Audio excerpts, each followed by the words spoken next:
Subscribe करा. एक दिलाने उभे राहू. आजची ताकदी सुरुवात आहे. आता यापुरता संघाचं आपण निश्चितपणे या जिल्हा भेटून दाखवू शकतो आणि त्याची ठिणगी संपूर्ण महाराष्ट्रात पडेल अशा प्रकारची अपेक्षा व्यक्त करतो. सर्वजण केवळ आणि आपण जे सर्वजण जमलात त्याबद्दल मी तुमचे मनापासून आभार व्यक्त करतो. कारण का की मी खरी वस्तू सांगतो की मगाशी गव्हाणे सरांनी जे काय सांगितलं, मी शिकत असताना माझ्या वडिलांनी तिथे भात देऊन, चिरे लावून, माती लावून जी शाळा निर्माण केली, ती शाळा आज हे सरकार उद्ध्वस्त करत आहे. त्यासाठी सर्व तरुण युवकांनी यामध्ये पूर्णपणे झोकून देऊन आपला जो 15 मार्च 2025 सालीचा जो शासकीय निर्णय झाला आहे तो पूर्णपणे बंद करण्यात यावा, यासाठी सर्वांनी पुढाकार घ्यावा ही मी आपणा सर्वांना कळकळीची विनंती करतो. खरोखर आज आपण या ठिकाणी जमलो, खरोखर म्हणजे याच्यामध्ये दुःख एवढंच वाटतं की आपलेच राज्यकर्ते आहेत आणि आपलेच सगळे असताना सुद्धा ही जी आज परिस्थिती सिंधुदुर्ग जिल्ह्यावरती जी ओढवली आहे त्याचे खरोखर भविष्यात त्यांना दुष्परिणाम भोगावे लागतील. एवढंच मी बोलतो. जय हिंद, जय महाराष्ट्र. ग्रामीण भागातला शिक्षणाचा कणाच बंद करण्याचं काम या शासनानं केलं आहे. परंतु तुम्ही आम्ही सर्वजण एकत्र आलो तर निश्चितपणानं हा 2009चा जो RTA ॲक्ट प्रमाणे आपण 2024चा जो GR काढला तो निश्चितपणानं आपण रद्द करू अशा पद्धतीचं इथे तुम्ही जमल्यानंतर आपल्याला कळतंय, समजतंय. बंधूंनो, ज्या गावागावात संस्था निर्माण झाल्या त्या शेतकरी कष्टकऱ्यांनी संस्था निर्माण केल्यात, पोटाला चिमटा काढून काही जणांनी जमीन विकल्यात, काही जणांनी आता ज्यांनी म्हटल्यात काही तांदूळ विकले, अशा पद्धतीच्या या संस्था स्थापन झाल्यात आणि संस्था स्थापन करून मुलांना, ग्रामीण भागातल्या मुलांना शिक्षण दिलं. आणि जो शासनाचा आजचा घाट संस्था बंद करण्याचा चालला आहे तर निश्चितप्रमाणे आपण सगळेजण हाणून पाडू. ज्या डॉक्टर बाबासाहेब आंबेडकरांनी महात्मा फुलेंनी आणि शिक्षण मंत्र्यांनी जो शिक्षण आणि प्रेमींनी जो शिक्षणाचा जो पाया रोवला आणि शिक्षणाची गंगा जे वाघिणीचं दूध म्हणून ज्यांनी प्राशन केलं ते गुरगुरल्याशिवाय राहणार नाही. आणि निश्चितपणाने मी सांगतोय या लढ्यात आपण सर्वजण उतरून हा शासनाचा जो GR आहे तो 2024चा तो रद्द करायला भाग पाडू. पुढचंही आंदोलन याच्यापेक्षा तीव्र आपण करूया. तुम्ही सगळेजण एकत्र याल अशी अपेक्षा करतो आणि मी माझं मनोगत इथे थांबवतो. जय हिंद, जय महाराष्ट्र. रद्द करा, रद्द करा, रद्द करा, रद्द करा. मी वैभव साहसी आता आमचे अध्यक्ष. आता जे दिसत आहे त्याच्यापेक्षा एक तीव्र आंदोलन होणं खूप गरजेचं आहे. प्रत्येकाची भाषणं झाली, ते प्रत्येकाच्या भाषणात त्या संस्थेची पार्श्वभूमी सगळ्यांनी सांगितली. आमची तशीच संस्था म्हणजे गावातल्या लोकांनी कष्ट करूनच ती संस्था उभी केली. आज ती संस्था जर बंद झाली, ती शाळा जर बंद झाली तर गावातल्या लोकांचं म्हणजे पर्यायाने गावातल्या विद्यार्थ्यांचं खूप मोठं नुकसान होतं आहे. संस्था एक बंद होते हे न पकडता आता ज्या काय शाळा ज्या काठावर आहेत, म्हणजे ज्या थोड्याशा अजून एक 5 मुलं जास्त आहेत, 4 मुलं असतात, ह्या ज्या काठावर आहेत त्यांनी या आंदोलनात सहभागी होणं खूप गरजेचं आहे. आणि आपण त्या अशा शाळा ज्या काठावर आहेत त्या शोधून त्यांच्याशी संपर्क साधूया. याच्या पुढचं जे आंदोलन असेल ते आंदोलनाची दिशा अशी असेल की जे घाटावर आंदोलन केलं जातं तीव्र आंदोलन होऊन देत. काही त्याच्यात केसेस पडल्यात त्याचीही तयारी आहे. प्रत्येक गावातनं 200, 400, 500 माणसं येऊन देत.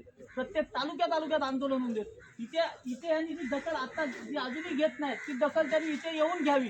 आपण पूर्ण त्या ब्रिजपर्यंत सगळं जाम करायचं आणि अशा प्रकारचं आंदोलन. आम्ही आमच्या गावातनं 200-300 माणसं आणतो. प्रत्येक गावातल्या लोकांनी तशी माणसं आणायची आणि तिची दखल त्या लोकांनी घेतली पाहिजे, राज्यकर्त्यांनी घेतली पाहिजे. नुसतं त्या जो कोण आमच्या पाठीशी असेल, तोंडावर सगळेच पाठीशी असतात की सगळेच आपले राज्यकर्ते तोंडावर पाठीशी असतात, पण तसं न वागता त्या येणाऱ्या इलेक्शनवर जर बहिष्कार गावागावातून याचा जर निर्णय नाही झाला तर येणाऱ्या इलेक्शनवर गावागावातून जो ठराव घेतलाय तो गावागावातून त्या इलेक्शनवर बहिष्कार होऊन देत. जिल्हा परिषद, पंचायत समिती, आता येणारी जेवढी इलेक्शन असतील ती सगळी इलेक्शन एकही मत त्या गावातनं मतदान पेटीत पडू नये अशी आपण एक जिद्द बाळगूया. आणि हे आंदोलन ह्याच्यापेक्षाही तीव्र करूया की त्याची दखल इथे प्रत्येकाने घेतली पाहिजे, राज्यकर्त्यांनी घेतली पाहिजे, विरोधकांनी घेतली पाहिजे, सगळ्यांनीच घेतली पाहिजे, शासनाने घेतली पाहिजे. शासनाचे जे आता जे अधिकारी आहेत ते जे दखल इथे येऊन कोणच दखल घेत नाहीत त्यांनी पण दखल घेतली पाहिजे. असं आंदोलन झालं पाहिजे. या आंदोलनाची दिशा ठरवा सर. वेतुरकर सर या आंदोलनाची अशी दिशा ठरवा की तुम्ही आम्हाला एक टार्गेट द्या की तुमच्या गावात एवढी माणसं आली पाहिजे, तेवढी माणसं आणण्याची जबाबदारी प्रत्येक संस्था चालकांनी घ्यायची आणि तेवढी ती लोक आंदोलनात उतरवायची. प्रत्येक तालुक्यात आंदोलन होऊन देत, जिल्ह्यात आंदोलन होऊन देत. हे आंदोलन वाटल्यास आपण मंत्रालयापर्यंत करू, वेळ तेवढा देऊ आपण या गोष्टीला, कारण हे शिक्षणासारखी गोष्ट आहे. आज आपण शिकून खूप मोठे झालोय, आपण आज भाषण करतोय. जसं आमचे कांबळे साहेब बोलले की आम्ही शिकलोय म्हणून आज आपण हे भाषण करतोय. उद्या आमची मुलं पण अशीच पुढे शिकून अशीच लोकांच्या समोर उभी राहिली पाहिजे असतील तर तेवढं शिक्षण त्यांना मिळालं पाहिजे. आणि या शिक्षणासाठी आपण तेवढी दखल घेऊया. आपल्या सर्वांना मी धन्यवाद देतो की आपण एवढे सगळे जमलात, पण ह्याच्यानंतरचं जे आंदोलन असेल ते खूप तीव्र आंदोलन असेल आणि त्याची दिशा ठरवा सर. आम्ही तुमच्या पाठीशी आहोत एवढा शब्द देतो आणि मी इथेच थांबतो. जय हिंद, जय महाराष्ट्र. शाळा वाचवा. अखंड हिंदुस्थानचं आराध्य दैवत छत्रपती शिवाजी महाराजांना मानाचा मुजरा करतो. मी बाबू गवस, उसन तालुका दोडामार्ग या आंदोलनामध्ये सहभागी झालेलो आहे.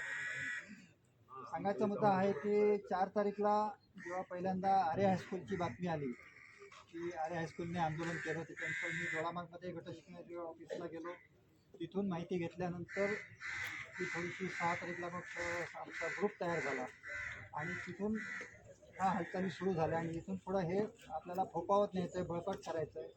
कारण पूर्वीच्या काळामध्ये जी काय म्हणजे स्वातंत्र्यपूर्व काळात म्हणा किंवा या 50 वर्षापूर्वी गावागावामध्ये शिक्षण लोकांना मुलांना मिळावं म्हणून जे काय घोडे झुलवले हे सुमंतर साहेबांना माहीत आहे. आणि त्याच्याबरोबर माझे काकाही होते त्या ह्याच्यामध्ये. तर ही जी काय ज्ञानमंदिरं उभी केलेली आहेत ती अशीच अविरत सुरू राहिली पाहिजे. त्याच्यासाठी कुठलीही अट विद्यार्थी संख्येची येता नाही. आणि हा सुरुवात जी सरकारने केली ती पहिल्यांदा वेतनेतर अनुदान थांबवलं, त्याच्यानंतर लोकांचा सहभाग वाढवला, लोकांनी वर्गणी काढायला सुरुवात केली. मग त्या शाळांचं थोडा खर्च भागवायला लागले, संस्थाचालक करू लागले. आणि मग सरकारला सवय झाली की आपण दुर्लक्ष केलं तरी हे राटगाडगं चालू आहे. त्यामुळे शासनाने आपल्याकडे जेव्हा 100 रुपये शासनाकडे महसूल जमा होतो त्यातले 6 रुपये शिक्षणासाठी खर्च करायचे आहेत. शासन आता सांगतंय कागदोपत्री की आम्ही 3 रुपये करतो, पण रडत कुठेतरी 2.25 ते 2.5 रुपयापर्यंत खर्च केला जातो.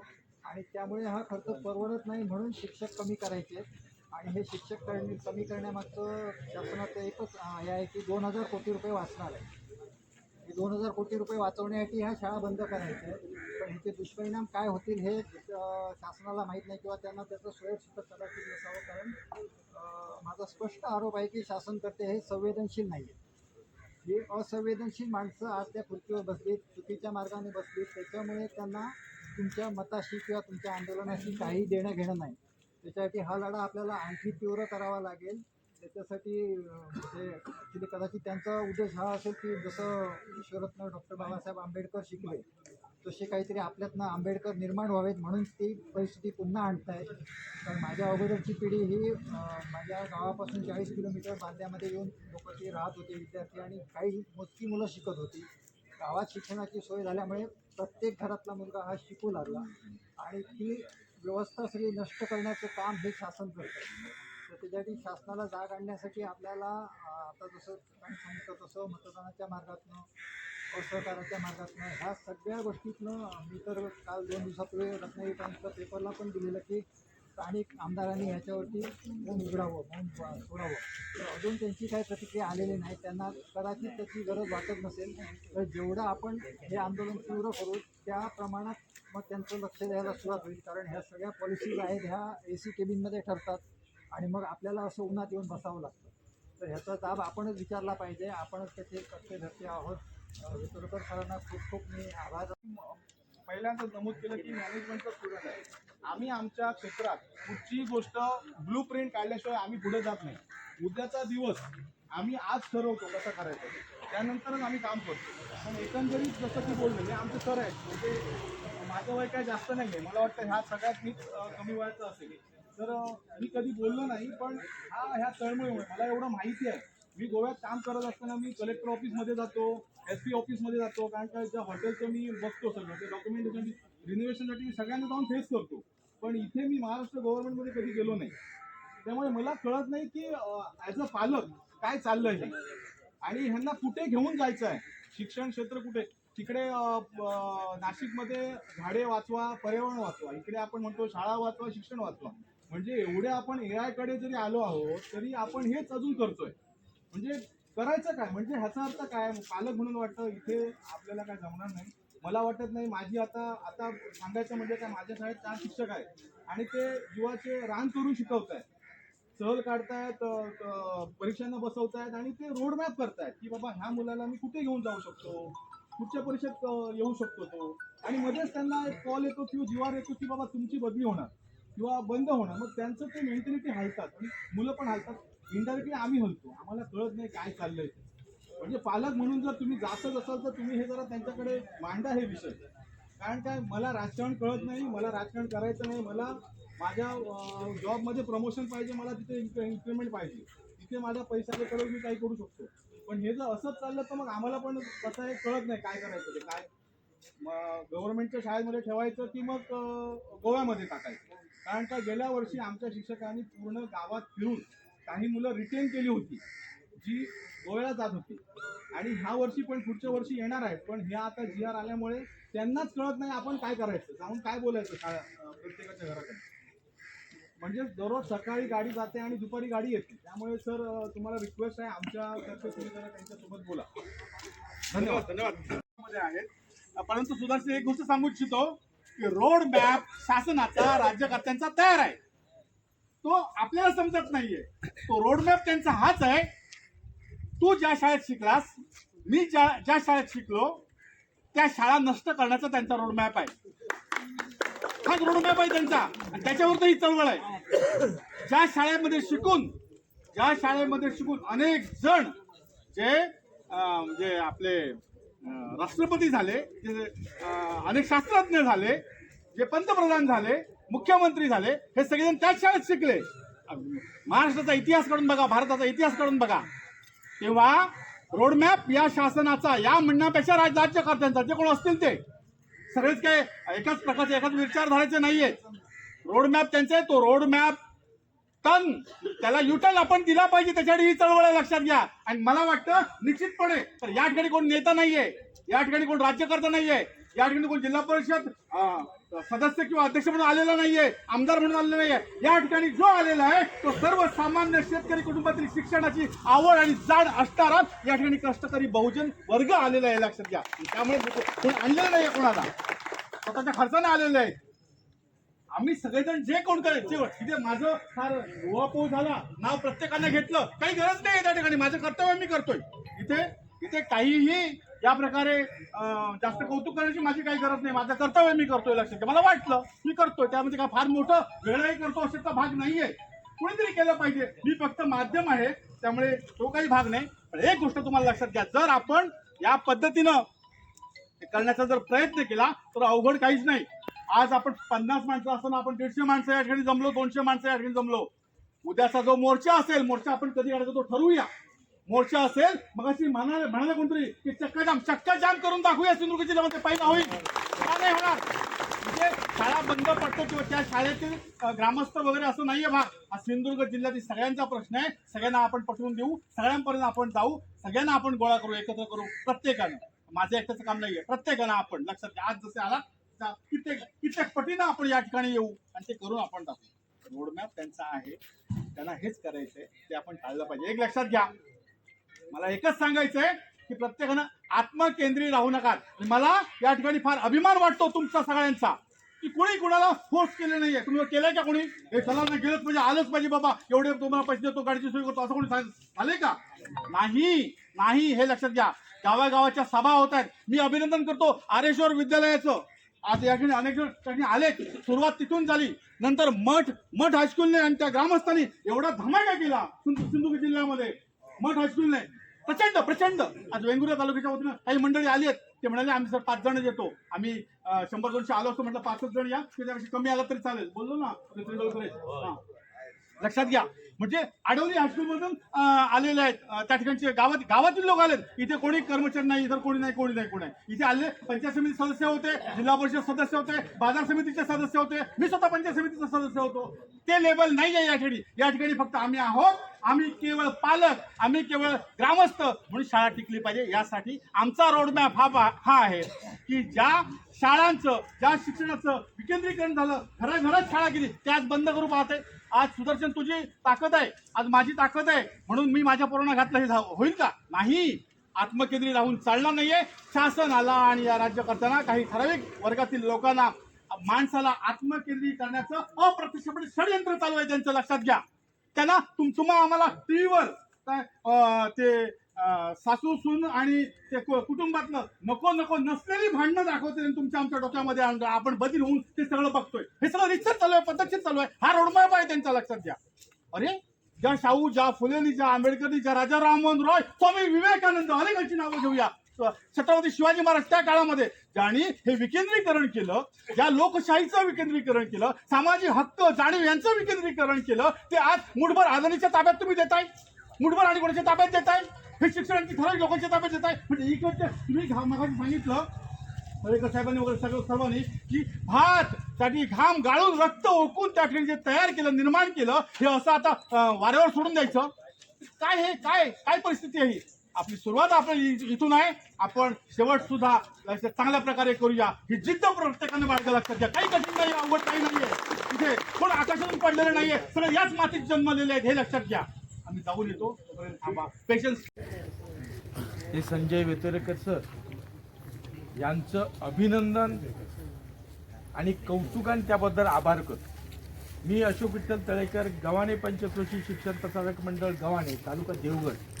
आमची शाळा सुद्धा शिंदे शिक्षकी शाळा म्हणून आहे. 1 वर्ष झालं.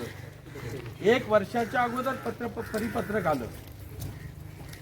याच्या पूर्वीची पार्श्वभूमी सांगणार नाही. संस्था कशा निर्माण झाल्या, शाळा कशा काढल्या, विनामूल्य तत्वावर आम्ही कशा शाळा चालवल्या. इथं संस्थापक सदस्य जे असतील त्यांना माहिती आहे की संस्था काढून चालवणं किती कठीण आहे. जे संस्थापक सदस्य असतील त्यांना माहिती आहे.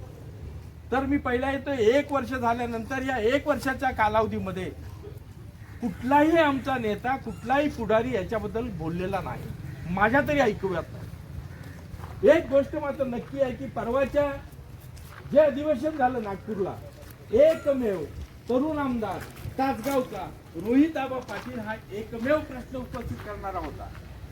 प्रश्न उपस्थित करताना त्याने आपले मुद्दे मांडले, पण त्यावेळेचे तालिका अध्यक्ष हे बेल वाजवून त्यांना थांबायला सांगत होते.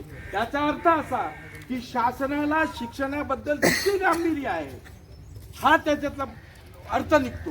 म्हणजे शिक्षणाबद्दलचा तालिका अध्यक्ष असू दे किंवा शासन असू दे, त्यांना कोणतंही गांभीर्य नाही. आणि म्हणून हे जे लोकप्रतिनिधी आहेत, आमचे आमदार आहेत, पालकमंत्री आहेत, हे कुणीही अद्यापपर्यंत एक ब्रही बोललेलं माझ्या लक्षात माहितीच नाही. आणि म्हणून आम्हाला सर्वांना एकच गोष्ट करायची आहे. इथून आपल्या गावात गेल्यावर आपल्याला चळवळ उभी करावी लागेल. संस्था, शिक्षण संस्था याच्यासाठी आम्ही लढतो आणि त्या शिक्षण संस्थेमधून चळवळ उभी करावी लागेल ती एवढीच की आता जिल्हा परिषद, पंचायत समिती निवडणुका येत आहेत. ह्या निवडणुकीमध्ये आपण कोणाच्या मागून राहायचं? जे आम्हाला साथ देतील, ज्या आमच्या मागून राहतील त्यांना साथ द्यायची. या ठिकाणी पक्षभेद नको, व्यक्तिभेद नको, याच्याशी आम्हाला काय देणं घेणं नाही.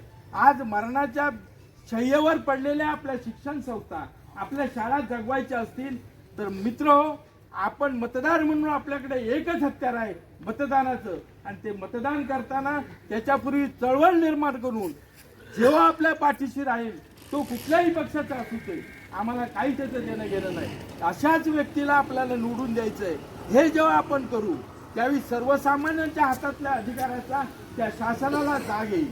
अहो, दुर्दैव आमचं असं आहे की गेल्या सरकारमध्ये आपल्या जिल्ह्यातले आपले शिक्षण मंत्री असताना अशी अवस्था जर यावी. डोंगराळ भाग आहे, डोंगराळ भाग जर जाहीर झाला असेल तर डोंगराळ भागाचे निकष आमच्या शिक्षण संस्थांना आणि या शाळांना का लावले गेले नाहीत हा जाब आपण विचारला पाहिजे. आणि ते निकष तुम्ही लावा. डोंगराळ भागामध्ये दूर वस्त्या आहेत, खेडेगाव आहेत, वाडी आहेत, नद्या नाले, या सगळ्यातून आपल्याला शाळेपर्यंत पोचावं लागतं. पावसाळ्यात तर काय अवस्था असते. यावर्षी किती वेळा शाळा बंद कराव्या लागल्या हे शासनाला कल्पना आहे. या शाळेत शासनाचे डोळे आणि कान उघडे आहेत की नाही असा आपल्या माझ्यासारख्या एका माणसाला प्रश्न पडतो. आणि म्हणून या डोंगराळ भागातल्या शाळा डोंगराळी निकष लावले पाहिजे. शून्य शिक्षक ही शाळा हा शब्दच काढून टाकला पाहिजे. मला कळत नाही की ज्याच्या डोक्यातून ही कल्पना आली शून्य शिक्षकी. अरे शाळेमध्ये समन्वय साधणारा शिक्षक हाच जर त्याच्यामधला दुवा नाही तर शिक्षण हे घेणार कोण आहे, कोणासाठी देतात. RTIच्या शिक्षणामध्ये 6 ते 14 वयोगटातील सक्तीचं शिक्षण म्हणतात. 1 किलोमीटरच्या परिघामध्ये प्राथमिक शाळा असली पाहिजे, 3 किलोमीटरच्या परिघामध्ये माध्यमिक शाळा असल्या पाहिजे. या निकषानुसार आम्हाला नवीन संस्था स्थापन करून त्या शाळा काढण्याची शासनाने परवानगी दिली. 8-10 वर्ष विनोदन तत्वावर चालवल्या आणि आता त्या कष्टानं घामातून लोकांनी मोलमजूर करून दिलेले ह्याच्यातून उभारलेल्या संस्था. त्यावेळी कल्पना नसेल, काही संस्था चालक नवी असतील, पण जे संस्थाचं फाउंडर मेंबर आहेत त्यांना माहिती आहे की भात झालं की दारोदारी जाऊन भात गोळा करायचं, ते भात विकायचं आणि त्या भाताच्या पैशातून विनामूल्य तत्वावर शिक्षकांचे पगार द्यायचे. ह्या गोष्टी आम्ही करत होतो आणि हे थांबण्यासाठी आपल्याला शिक्षणापासून मुलं वंचित राहू नये. जर असं झालं तर ग्रामीण भागातल्या मुलींचं शिक्षण पूर्णपणे थांबेल. त्या शाळेत जाणार नाहीत, गोरगरिबाची मुलं शाळेत जाणार नाहीत आणि गोरगरीब हा गरिबीच्या गर्तेत ढकलला जाईल. आणि ह्यासाठी आपण सगळ्यांनी उठाव केला पाहिजे. मला खूप बोलण्यासारखं आहे, वेळ कमी आहे, म्हणून मी एकच सांगेन की हा उठाव शेवटपर्यंत आपण न्यायचा आहे. संजय वेतोरकरांचा एकट्याचा हे आंदोलन नाही आहे, आपल्या सगळ्यांचं आंदोलन आहे हे समजून आपण त्याच्यात उतरलं पाहिजे. आणि उद्या मतदानाच्या वेळी लक्षात घ्या, जो आपल्या पाठीशी राहील त्याच व्यक्तीला आपण मतदान करायचं आहे हा निश्चय करूया. मी सांगतो जय हिंद जय महाराष्ट्र.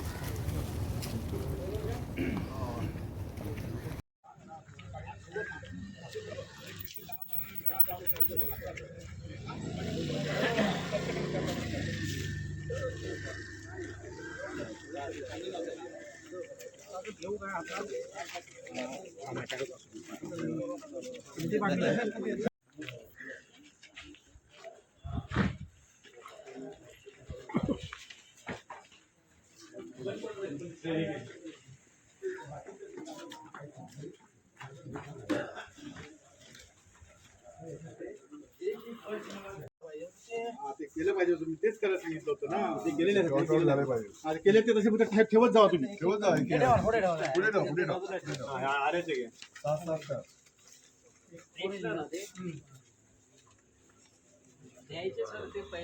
सगळे द्यायचे, सगळे द्यायचे. घेऊ दे ओझं जेवू दे. लक्षात ठेवा, काही काळजी करू नका.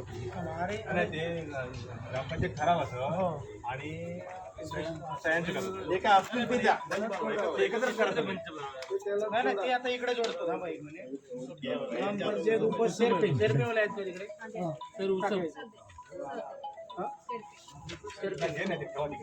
ठीक आहे, तिकडे काही लोकांनी कमी आणले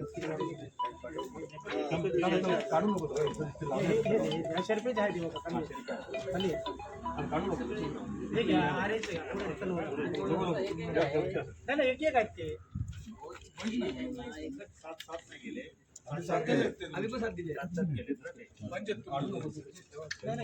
एक पार्ट आहे तो, त्याने एकत्रित मारलं. आता ते काय करत जाऊ नका, तुम्ही ठेवा तुम्ही. उलट केलं तरी पाठवतात काय करून. 6 बंच करा, फक्त 6 बंच द्या मला. हा, एक बंच आहे.